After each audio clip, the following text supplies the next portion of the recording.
আমি সখীদেরকে নিয়ে ওই ফুল বাগানে খেলাধুলা করছিলাম। সারাদিন শুধু খেলাধুলা করে চলবে? তাহলে কি করবো মা? খাওয়া নেই, দাওয়া নেই, স্নান নেই। চলো, এই গরম জল করে তোমাকে স্নান করিয়ে দেব।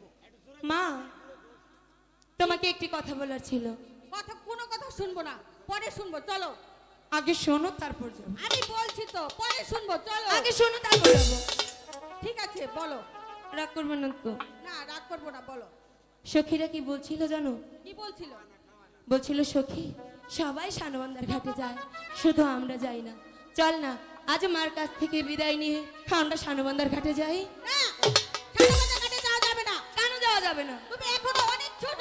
তাতে কি হয়েছে? সানবান্দার ঘাটে যাওয়া যাবে না, জলে কুমির আছে। আমি ভয় পাই না। তুমি সাঁতার জানো না মা। তাতে কি হয়েছে? বেশি জলে নামবো না।